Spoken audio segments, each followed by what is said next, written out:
Well, folks, welcome to one more edition of Politics and Random. Berto Wills, your host. Thank you so kindly for being a part of the show. We are going to have a great show for you today. And I just have to address Tank 28. The right wing misinformation machine is at it again. I know that's the message that you're seeing in the right wing, that somehow AOC, her account that she went on or Instagram and talked, that somehow it's false. She wasn't in the Capitol. She was in the Capitol complex. And she said so. I really suggest that you guys go out there and check it out. Hey, Breach says she bought the PDR Posse mug. You go, girl. She bought the PDR Posse mug. Who else is going to go out there and get that PDR Posse mug? Let me go ahead and put the... Let's show you the mug that she did, because since she brought it up at the beginning of the show, why not show it at the beginning of the show?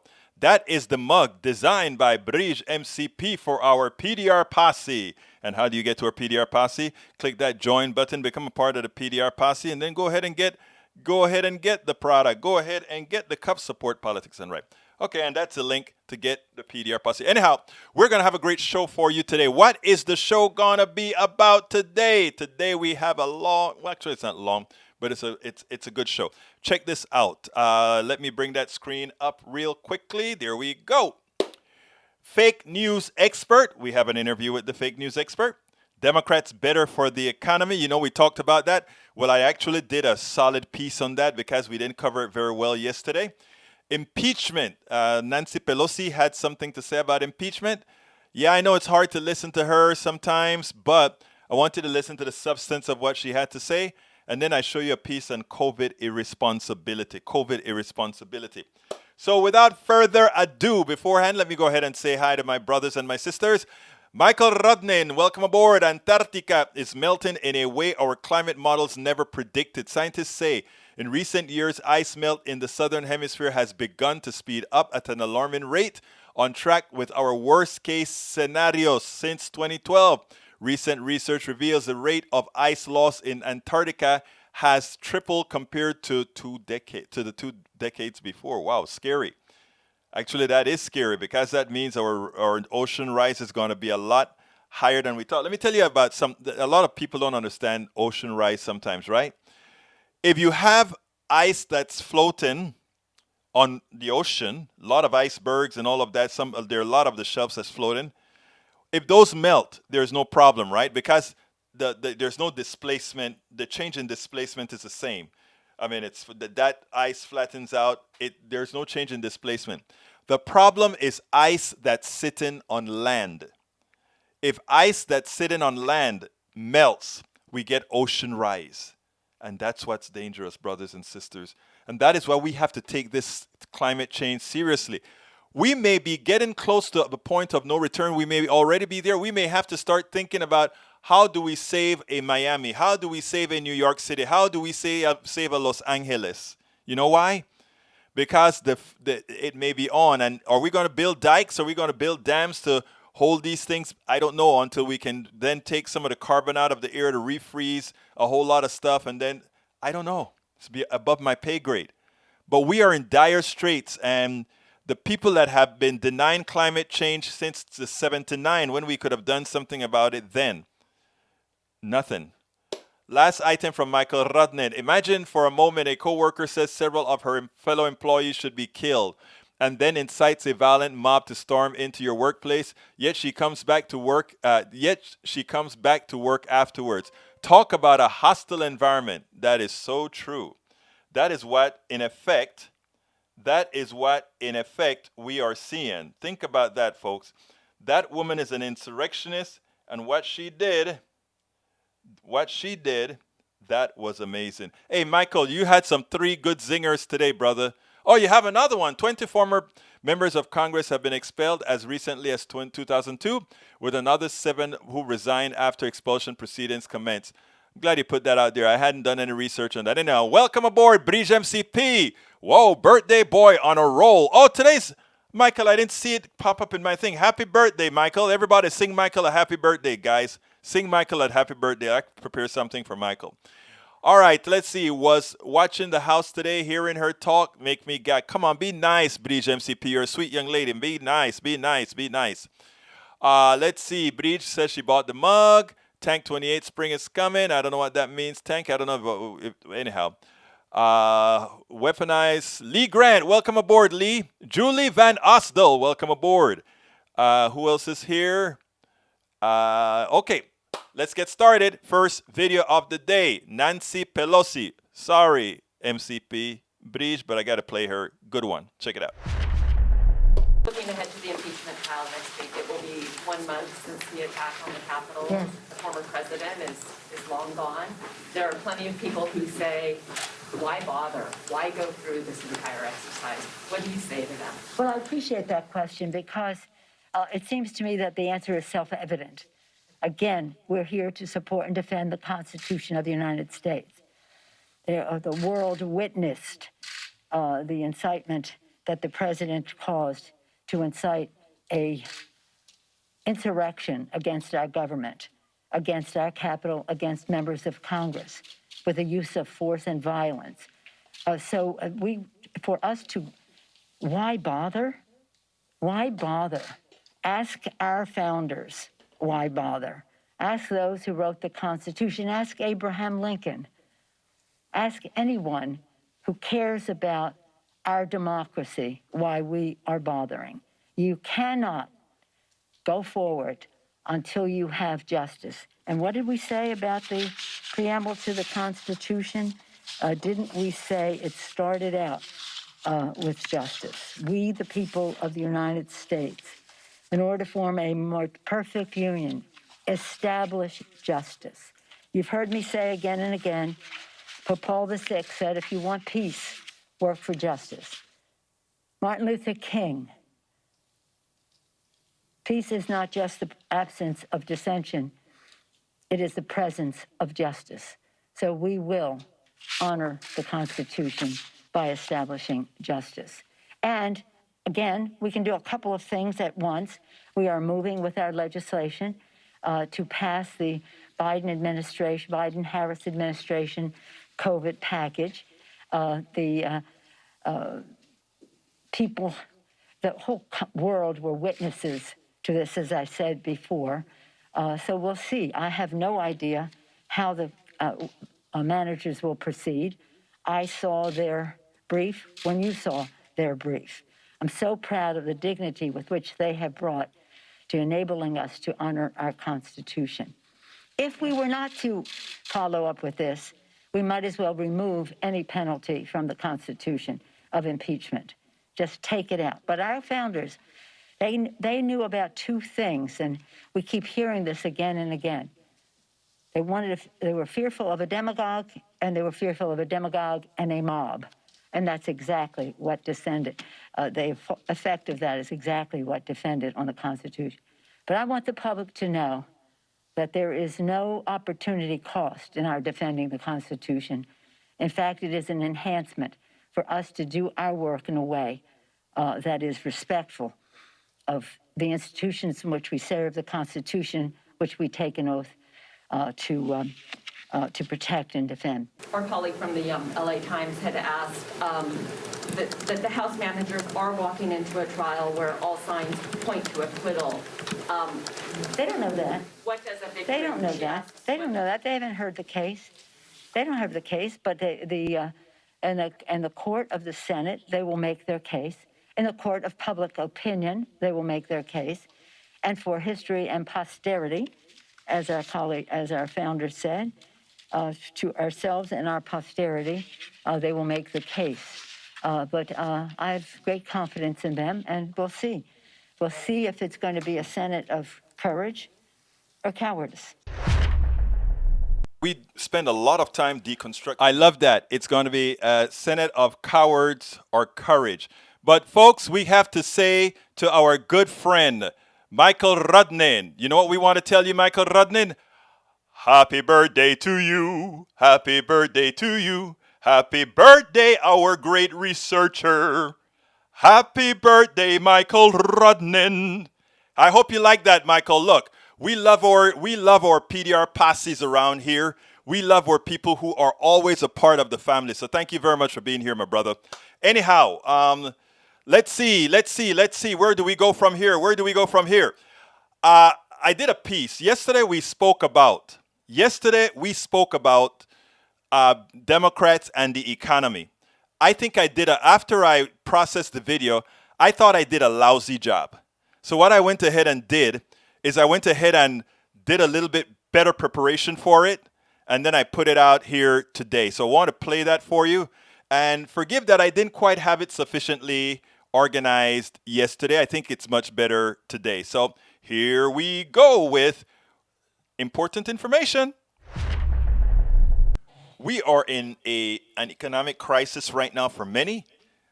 For quite a few, they're doing very well. We have a K recovery. Amazon is selling like bonkers. Bezos has doubled his wealth. A lot of these wealthy people are doing fine because all the little businesses have had to shut down and the big guys took over. They found forms to make money on your misery. And that's what in a capitalist society like we have today. But anyhow, we are going through budgeting right now where we're trying to get a stimulus pass, a recovery type bill passed. President Biden is working on that right now. The problem is we're not getting Republican support because Republican wants to put their tenets in there. They want to make it smaller just so that it's smaller. Of course, when it is time to give the big tax cuts, bigger is better because somehow they're going to pay for themselves, even as history and science has told us that will not happen, that cannot happen, that's just not how economies work. Anyhow, this article is titled, why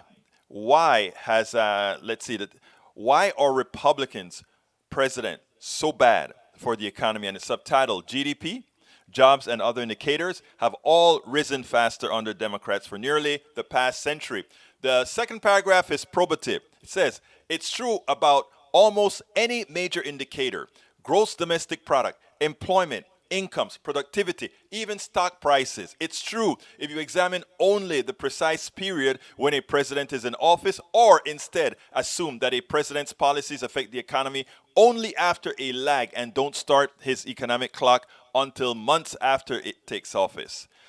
The gap holds almost regardless of how you define success.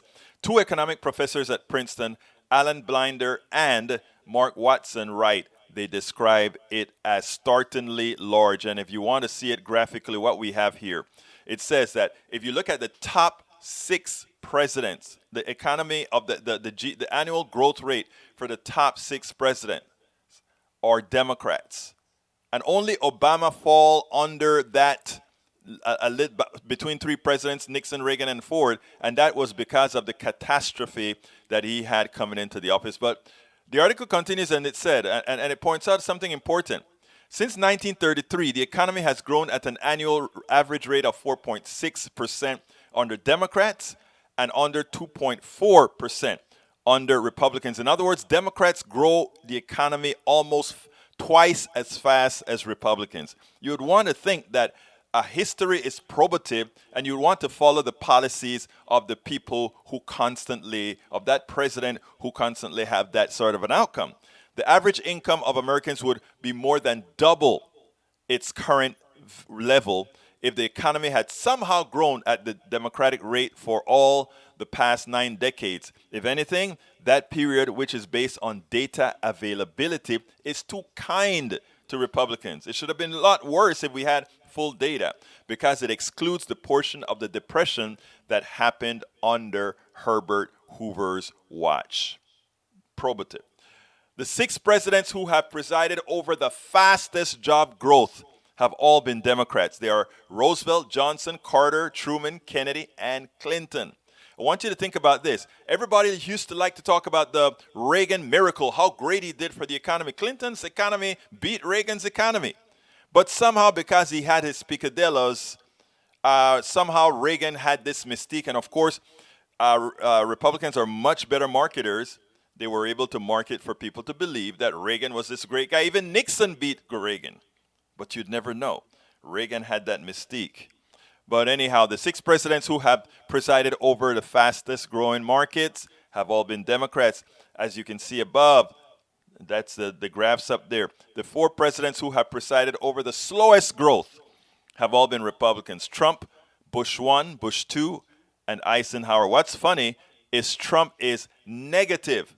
So Trump blew away the economy with his incompetence, with the way he handled the coronavirus and all the other issues. He is, in fact, turning out to be the worst president America has ever seen, both economically and morally. So it turns out economically, morally, and ethically is what I should say. So it's turning out that America made the right choice this time, but we almost didn't, based on this electoral college that is a fraud to American people. Anyway, so what are the theories? First, it is worth according to the article, it is worth rejecting a few unlikely possibilities. Congressional control is not the answer. The pattern holds regardless of which party is running Congress. Deficit spending also does not explain the gap. It is not the case that Democrats juice the economy by spending money and then leave Republicans to clean up the mess. The converse is actually true. Ask about what happened after Reagan. Asked about what happened under Bush too. They've cratered economies, and it's always the Democrats building it back up. Again, the numbers are probative. That leaves one broad possibility with a good amount of supporting evidence. Democrats have been more willing to heed economic and historical lessons about what policies actually strengthen the economy, while Republicans have often clung to theories that they want to believe, like the supposedly magical powers of tax cuts and deregulations. Democrats, in short, have been more pragmatic. They understand the speed of money. If I put money in the hands of those who have the least, what happens is they spend it right away. And spending money does what? It creates circulation in the economy. Economic activity is a circulation of money, and thus far, a better economy. You give the money to the top, they trickle down some, let's see, maybe I'll build a factory that employ a few people, but if we don't know where the demand is, well, we can't build a factory till the demand comes. But if the people don't have money, the demand never comes. And that's why it doesn't take rocket science to understand this. Economists have to look at more numbers in detail so they can give you an exact answer. But you can also look in the aggregate. You can actually postulate what you see based on activity. Now, Democrats have also been more aggressive about job creating investment. You'll see them talk about, let's do something to create jobs. The Republicans always let the private sector take care of creating jobs at their will. In other words, they're not working in public interest. They're working in the private sector works in the interest of profit. There's nothing wrong with that. But if we're looking at for society, we want to look in the interest of society, which means the government attempts to do whatever is necessary to juice into the system a reality that creates jobs. Now, so that explains, and that is one explanation as well. For most of the part of Republican economic policy since 1980 has surrounded one policy: large tax cuts, under the false premise that it'll pay for themselves, in as much as every single big tax cut has resulted in larger deficits and less economic activity. Here's the bottom line. An article like this is something that many of us have known implicitly for quite a while. But in these times where we are fighting against a party that simply doesn't want to invest in the American people, a party that simply wants to give us a third of what President Biden is asking for to ensure this economy comes back, not understanding that it needs a big input of capital to get it working. Money's in people's hands. Support for businesses, small businesses that are failing. We need those things. In these times when we know there's a party that have made the necessary policies to lift up an economy, why aren't we talking about this in the media, in the mainstream media? Americans need to know this. You would not be able to convince a Republican that their policies have actually hurt most of their own people. But just putting the data out there and putting it en masse, putting it all the time. That's one thing Republicans know how to do. Repeat, repeat, repeat, and their fallacies become reality.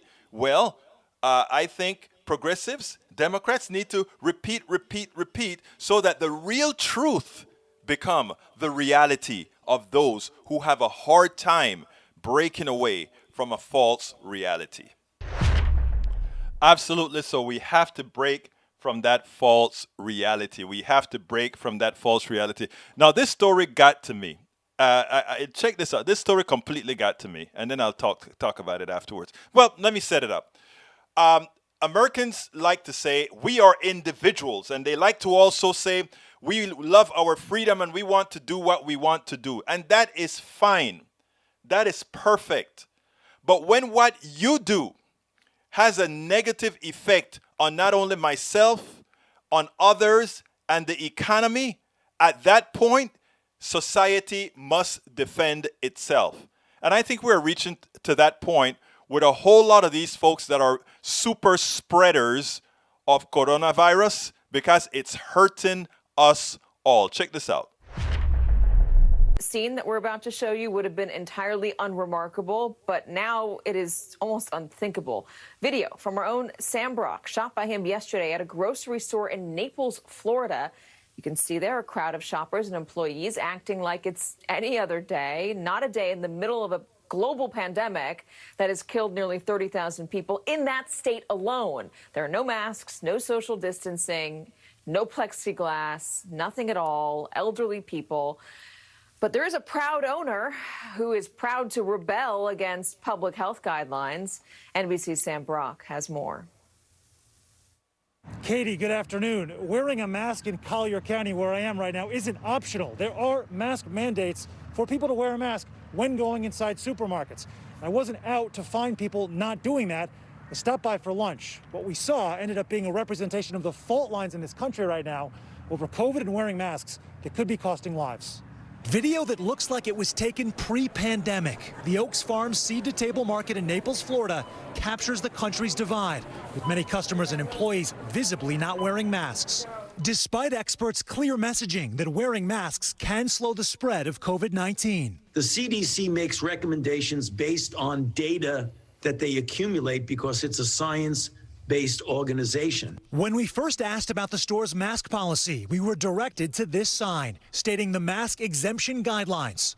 Those in our lovely government have ordered all persons entering indoor facilities to wear a mask. If you have a medical condition that prevents you from wearing a mask, you are exempt. We cannot legally ask you about your medical condition. Therefore, if we see you without a mask, we will assume you have a medical condition.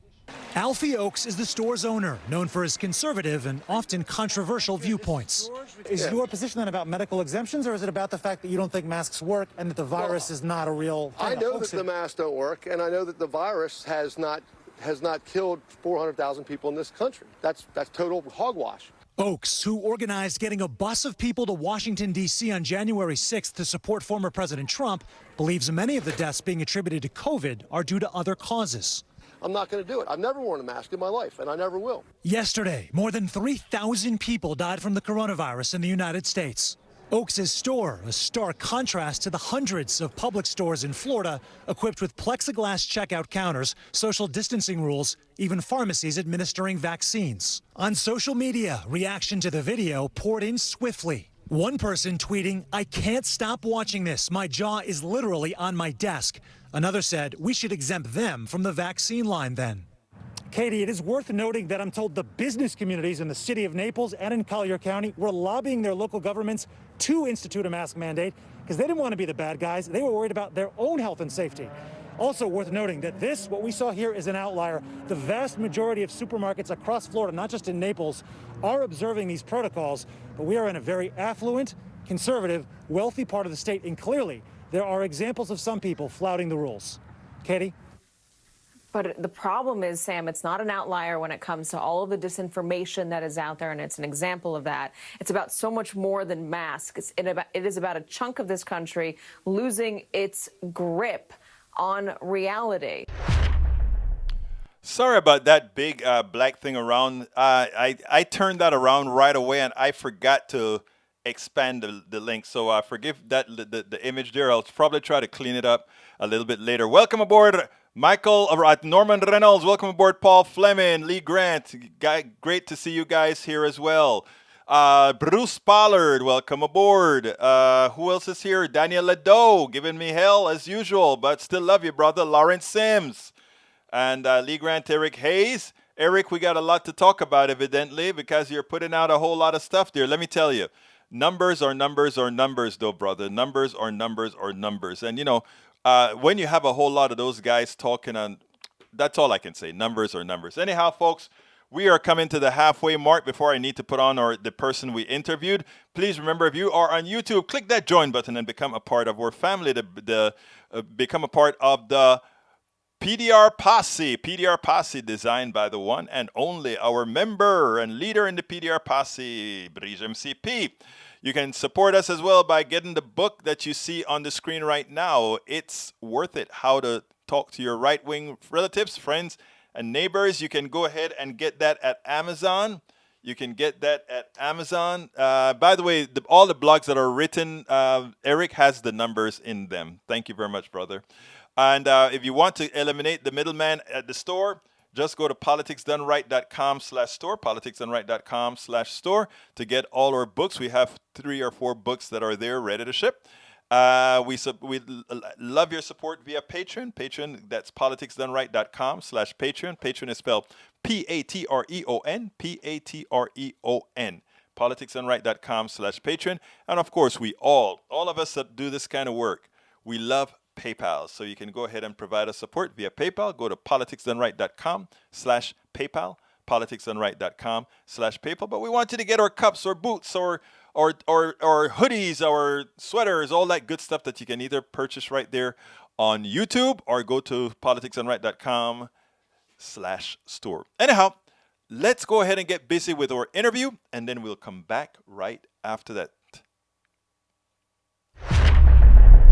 Welcome to one more edition of Politics and Right. I'm Egberto Willis, your host. We are honored today to have Dr. David Dozier, who is the author of The California Killing Field, and he's an internationally recognized expert and speaker on mass communication, public relations, and communication management. He is also a professor emeritus in the School of Journalism and Media Studies at San Diego State University. Dozier is author or co-author of over 100 books, book chapters, articles, scholarly papers, and his works have been cited by other scholars over 4,000 times. Welcome aboard Politics and Right, David Dozier. How are you doing today? Very good. And you, sir?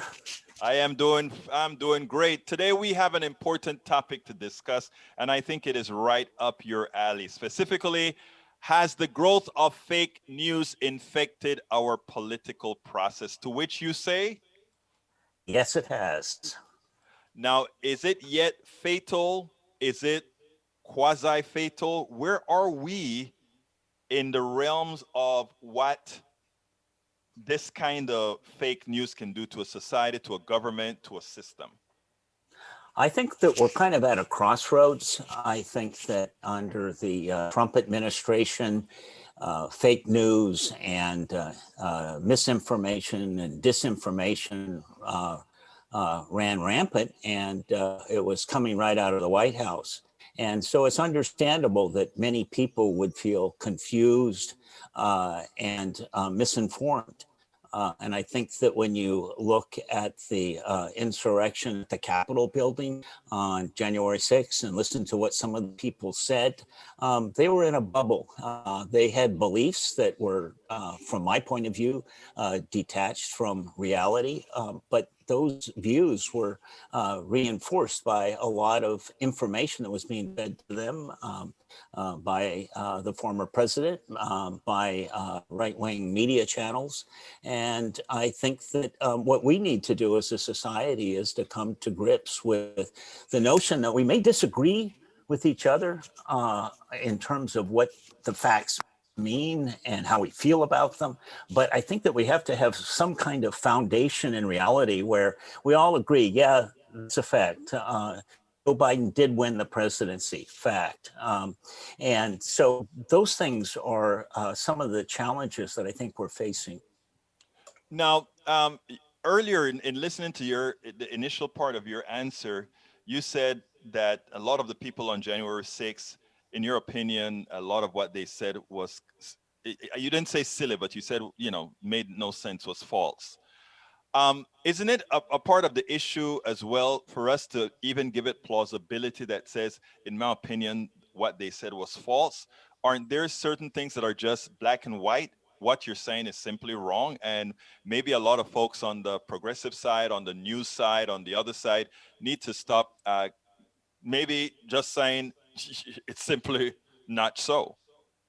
Well, I think that's one of the things I've observed over the course of the Trump administration was I'll call it a step up to the plate moment for a lot of journalists, because in the past, politicians loved the old style journalists, and the derogatory definition of a journalist was a stenographer with amnesia. And so, yes, and so if the president of the United States said something that was false, something that we knew was false, and let's face it, it started right after his inauguration when he said it was the largest inauguration crowd ever. Well, you know, these things are factual. And so you can check them out. You can look at aerial photos. You can look at Barack Obama's initial inauguration. You can look at Donald Trump's. Count the people in the crowd. And so in the past, what journalists would do is say, well, the president said this, so let's go find a Democrat that would say something different, and then let the listener or viewer or reader make up their own minds.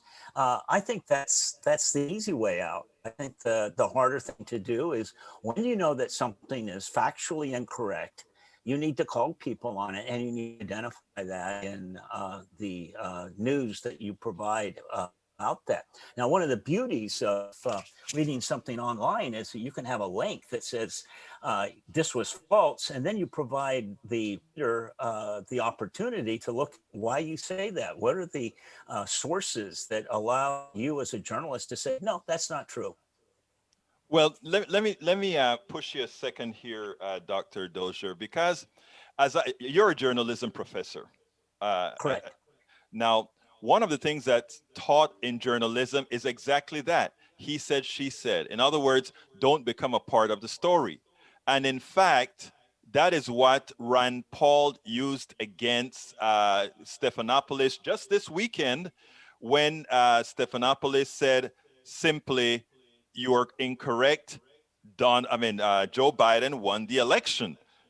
Immediately, Rand Paul said, wait, Stephanopoulos, you are making yourself a part of the story. You should simply, in the old days, what journalists did is they did exactly what you said. And I agree with you. That is what I thought. I'm an engineer, not a journalism student. But what I did learn in migrating to journalism is that was the way journalism was taught. You didn't become a part of the story. You got all the sides together, and then you hoped that the American population, or whoever you're feeding the news to, would be able to make that decision as to what is true and what's not. What I'm saying here is our population, I think for journalism to work in a population like that, you have to assume a fairly intelligent population. Am I right? Or is that correct or not? Well, I think you're correct. I wouldn't use the word intelligent so much as informed. Informed, yes, And correct. and what I would add to that is that when we look at things like QAnon, for instance, and some of the things that they claimed, you know, you got this cabal of Democrats that are basically engaged in human trafficking and cannibalism and Satanism. Well, from where I sit, that's like a bad acid trip. I mean, that doesn't have any, I'm sorry, it doesn't have any foundation in reality. Right. But I was reading this weekend about the Jonestown suicides. You might be too young to remember that. In Guyana, yeah. Yeah, back in 1978, 900 people committed suicide, including 300 people under the age of 18. And it was the same problem with being inside a bubble, information bubble, where everything those people were hearing was coming from Jim Jones. And for a lot of people on the right, when Trump would say outrageous things, they believed it. And they were getting lots of reinforcement from shall we say, a compliant conservative media. And so I think that what we're seeing is a shift away from that old standard of he said, she said, because that's enshrined in journalism education. But if you look at it historically, where that came from is from the wire services. They had to sell a commodity, news, to Republican and Democratic, left-wing, right-wing publications. And so the he said, she said was the safe way of selling a commodity. But that's the easy way out. The hard way I am for so glad journalists. I'm sorry to interrupt, but I'm so glad. I just learned. What I love about doing these interviews is how much I learn, right? I didn't realize that's a good reason for having the he said, she said, right? Because again, you're selling a product that had to go to everybody and you couldn't, it's not even that it's not an opinion. It's just that if you happen to tell the truth as it is, they may not particularly want those particular stories. Exactly. And I think the challenge in our society, and it all goes back to the internet and social media, we've always had issues of people living in information bubbles where they believed things that the vast majority of other Americans didn't believe.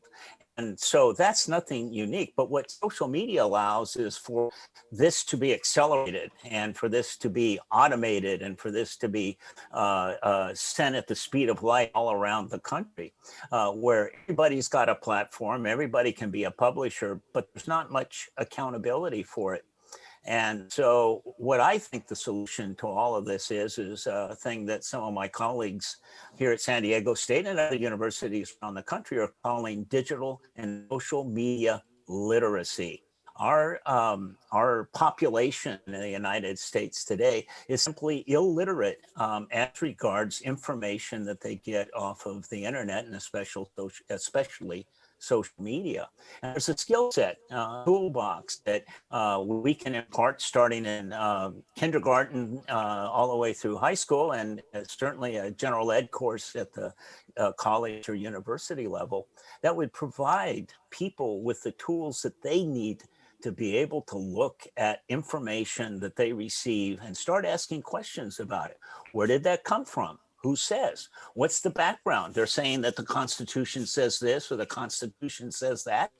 Look at the Constitution. It's available online. So the same internet that allowed social media to create these bubbles is also a powerful tool for popping those bubbles and allowing the average citizen to be their own best defense, their own, if you will, firewall against disinformation and fake news. Now, personally, I like to be corrected. I imagine you, as a professor of journalism, as well, like that. But in other words, if I find something on the internet and I do my research and I initially it came out okay, and then later on I found out that there are some caveats, I put the errata on it and I make the change as necessary, etc.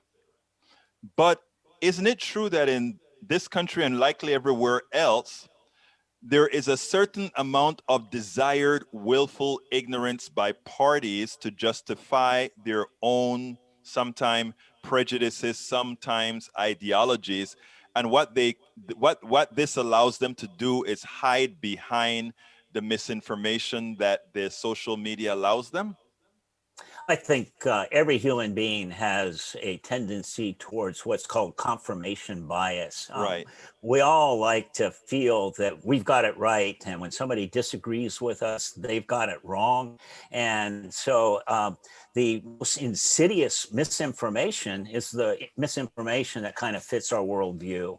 And so that's where we've got to be especially careful, are these taken for granted facts, if you will, that may in fact not be true. And so that's where we've got to, another aspect of digital and social media literacy is looking at different points of view. Now, given my background, I attended the University of California at Berkeley in the late 60s. I know your style.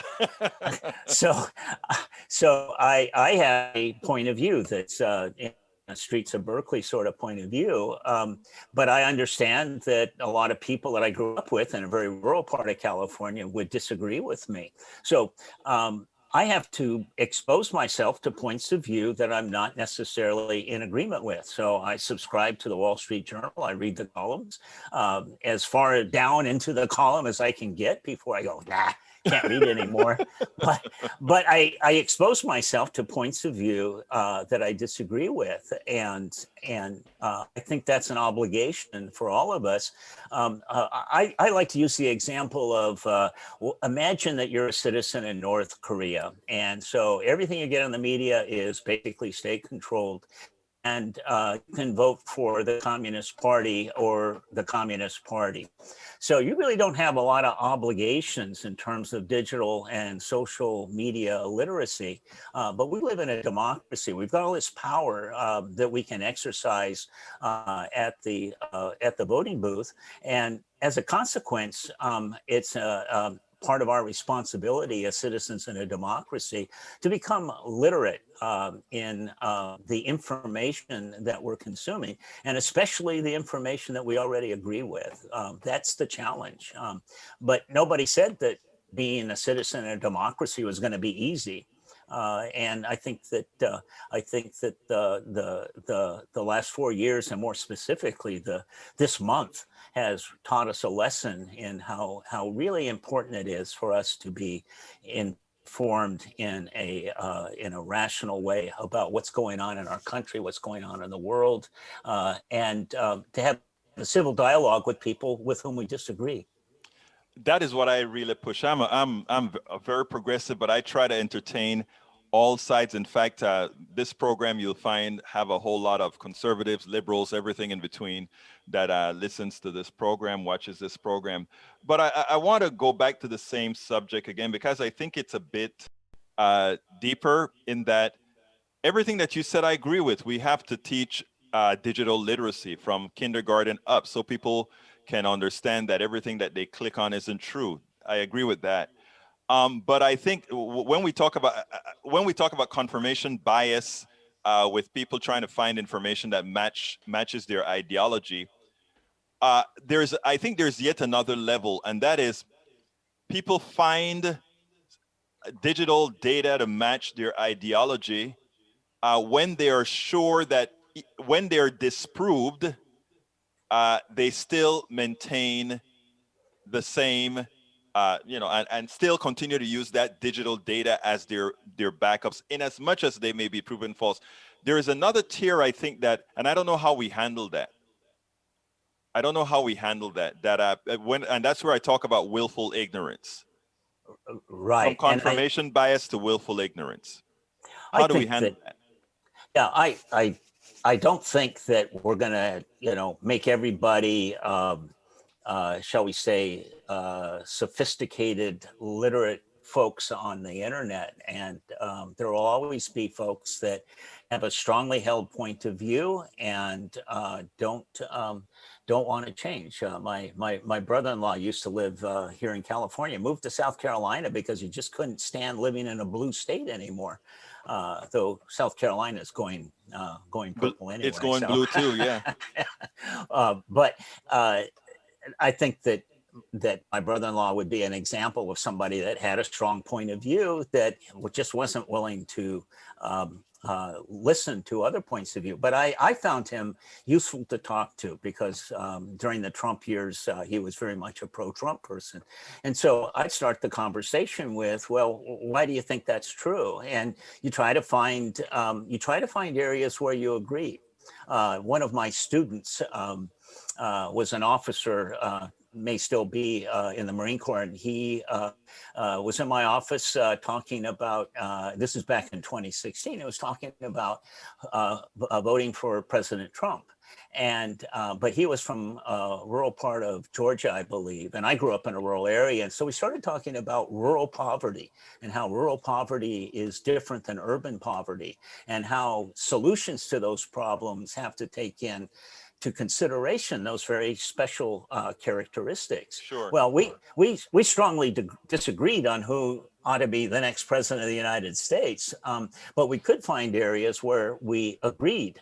And I think that a lot of times when you're dealing with, if you will, willful ignorance, you try to find an area where you have some common ground and you try to expand from there. And I think the key thing isn't so much that you're necessarily going to convert somebody to a more Right. enlightened point of view, but you're going to have a dialogue. And when they start thinking about those people, they'll go, well, but there's this guy I was talking to, and he's a liberal, but he was one of my teachers, and yada yada. And that's my stance. I was talking to this guy. He voted for Donald Trump, career military guy. But we have things that we agree on. And one of the things that he pointed out, he says, a lot of people say that because I voted for Trump, I'm a racist. Well, his wife is from the Philippines. His children are biracial. And he says, I take exception to that because my family is biracial. And so I'm not a racist. My reason for voting for Trump had nothing to do with his overt racism, if you will. It was because of other things. And so when people would say, well, if you voted for Trump, you're a racist, I always remember my Marine Corps student who basically got me out of my comfort zone, got me out of an area where I was very comfortable with saying, oh, well, if you voted for Donald, you must be a racist. Well, indeed, many people had voted for Donald Trump are and were racist. But not everybody. And I think having those exceptions allows all of us to realize that as Americans, while we have these deep, deep differences, we also have a lot of things in common.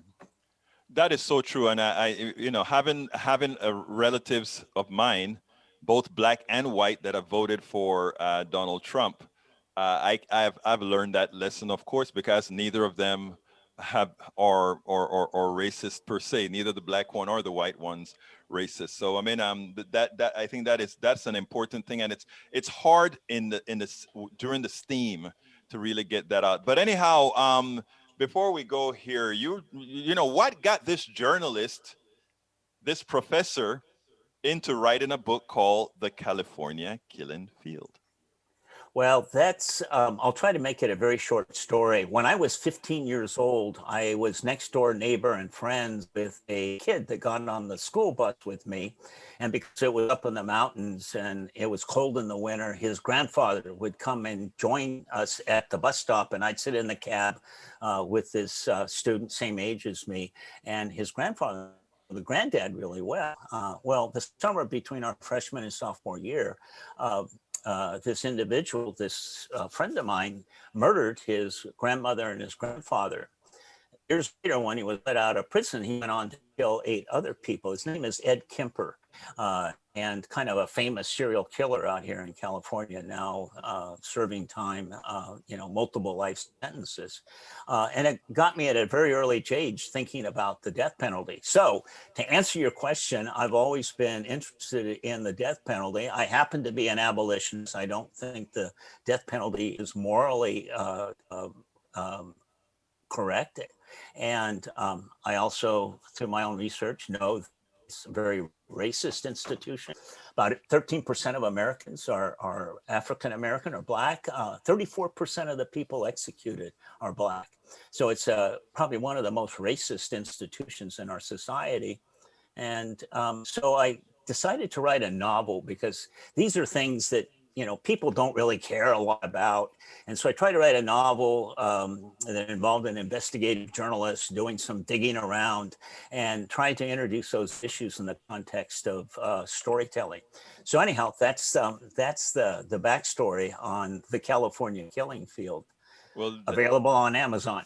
Yeah, I saw it. I saw the book. As I was going through your stuff here, I said, "Oh, let me bring up this stuff because that book look like it's going to be an interesting read." But anyhow, the question that I ask every single person that I interview, and that is, what would you have liked me to ask you that I didn't? Oh, you did an excellent job of asking all of the right questions. So I really appreciate the opportunity to be on your program and answer those questions. Well, look, Dr. Dozier, I really appreciate you having been here on Politics Done Right. Thank you so kindly, and you have a wonderful rest of your day. You too, sir. I hope you enjoyed that. Let me answer a couple of things real quickly. The one subject that really irks me, right, is the part about taxes.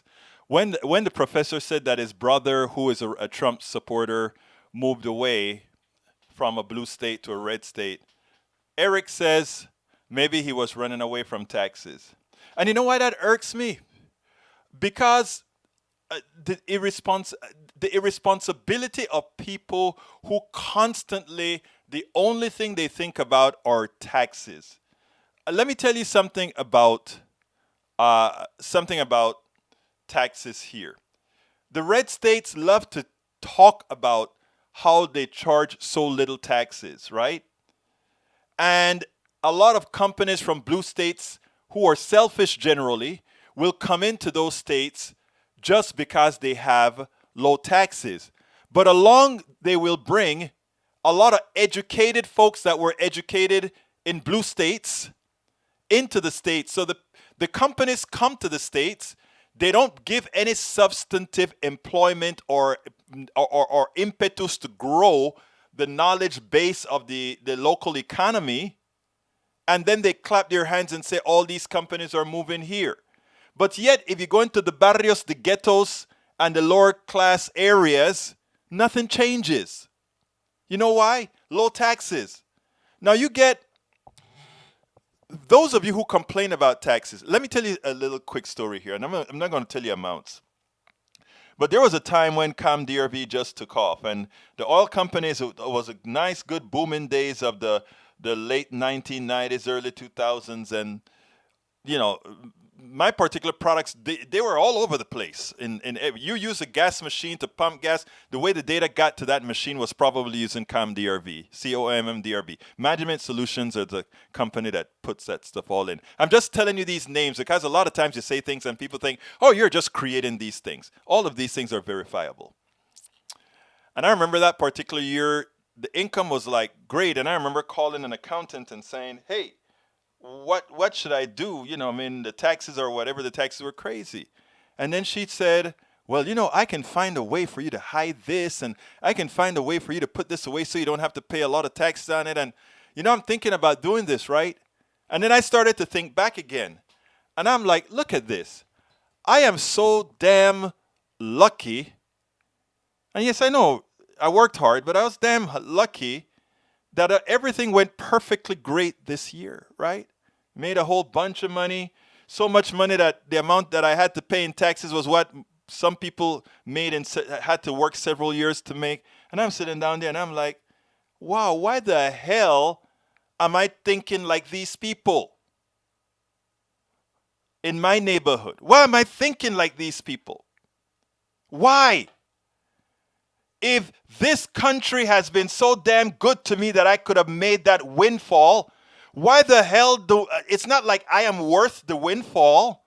Why the hell don't I want to give back to what gave me the wherewithal to do it? To all those people that are pumping the gas, to all those people that are working hard that made that company possible to make the purchase from me. We have learned a psychology in this country of selfishness that I just don't get it. And a worth that that really is undeserved. Did I deserve all that money? Hell no. I know I worked hard, and I know it is through my product that produced it. But it was through the people who decided that they liked the gas that the company purchased. My God, people. I'm not talking to all my good folks here. But I want you to see this, guys. I want you to see this, guys. It is, we have to change our mindset. We really have to change our mindset. Because we are not all that. None of us on an individual basis is all that. And when we get that codified within ourselves, we will stop having the problems that we have in Congress. Because remember, a lot of times we look at what Congress does. But too often, Congress is a reflection of us. And if we're selfish, Congress tries to be selfish. I really, really want you to think about that. I really want you to think about that. Anyhow, welcome, Bridge MCP, Tank 28. And by the way, well, I'm not going to answer you, Tank, but I'm very happy with the folks that I have. Quite a bit more than that, but I'm very happy with them. Bridge MCP, Bruce Pollard, welcome aboard. Eric Hayes, welcome aboard. Julie Henderson, thank you for being here. Michael Rudnin, of course. Norman Reynolds, my brother, thank you for being here. Comment going in.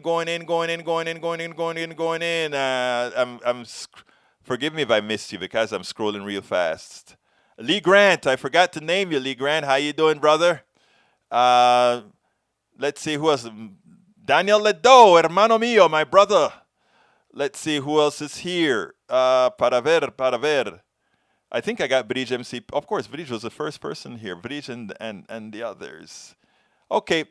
AVQ. All right, I got to get out of here early because I have a big interview with another guy. I'm going to either bring that one to you guys tomorrow or Monday, and I have to go set up for that, and I have to go read a couple of his excerpts before I get that done. Bruce Pollard, Lauren Sims, welcome aboard. Let's see what else is here. Anyhow, folks, if you have anything special to let me know, just go ahead and drop me a line, info@politicsdoneright.com, info@politicsdoneright.com. Those of you that are listening to us on YouTube Live, please go ahead and click that join button, become a part of our YouTube posse, or rather, PDR posse. What am I saying? Bridge is going to knock my head off. PDR posse, please join our PDR posse.